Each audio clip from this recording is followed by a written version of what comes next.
Shalom mes chers amis, dans le cadre de nos enregistrements, je voudrais aujourd'hui développer la notion de Rosh Hashanah. En hébreu, le mot Shana s'inscrit dans la dualité, c'est-à-dire dans la pluralité. Shana vient de la racine sheni, shnaim, qui veut dire deux ou bien double. Autrement dit, notre monde est lié au chiffre 2, puisqu'il est dans la pluralité, c'est le monde du pluriel.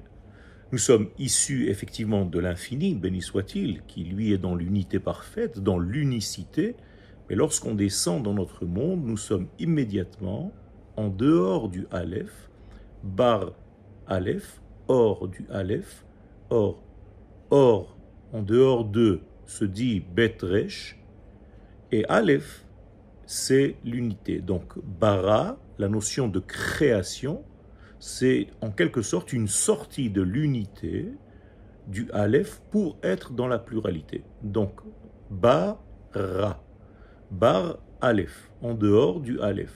Donc toute la création est en réalité une descente vers le pluriel, vers les détails de ce monde, une multitude de détails. Toujours est-il que dans ces détails, il est très facile donc de perdre l'unité principale initiale. Et c'est dans ce contexte-là que nous devons agir et réagir.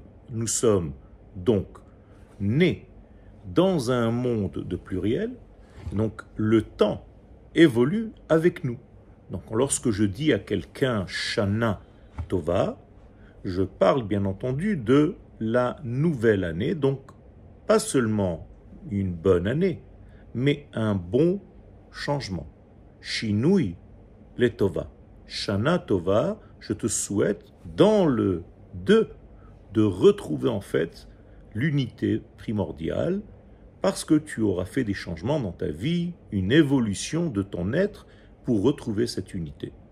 Et donc lorsque, à Rosh Hashanah, nous sommes à la racine même de ce pluriel, c'est comme si Rosh Hashanah, c'était le passage entre l'infini, béni soit-il, et le début de la création.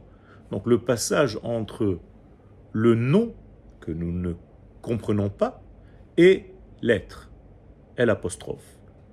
Ça veut dire que nous sommes dans un passage, dans un axe à Rosh Hashanah, de l'unicité divine vers la pluralité de ce monde. Et dans ce point de contact entre le non-temps et le temps, eh bien nous nous souhaitons un renouvellement du temps. Nous sommes à la racine du temps et c'est là-bas qu'il faut donc toucher pour essayer de changer, d'améliorer. Donc le shinui, Shana Tova, un bon changement.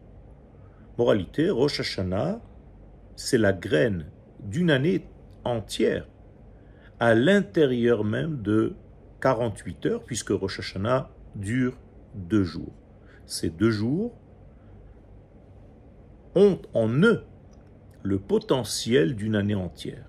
C'est comme si je divisais en fait les 2 jours de Rosh Hashanah, donc 48 heures, divisé par 365 jours.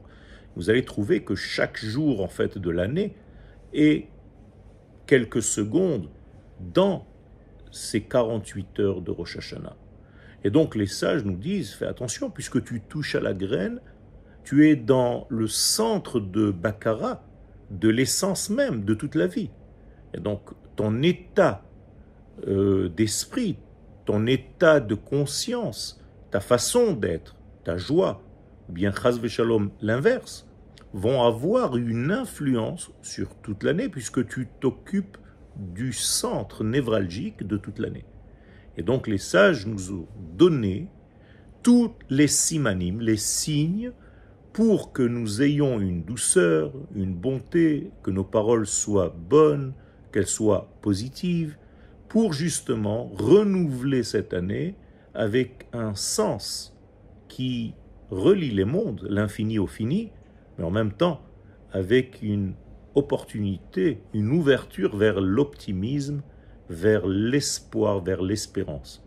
Et donc tous les simanim que nous avons sur la table de Rosh Hashanah viennent nous donner en réalité la possibilité de parler d'une manière positive de réfléchir, de penser bien pour que tout le développement au niveau de l'année qui vient, eh bien ce développement aura le parfum de Rosh Hashanah avec toute la bonté qu'il y a à l'intérieur.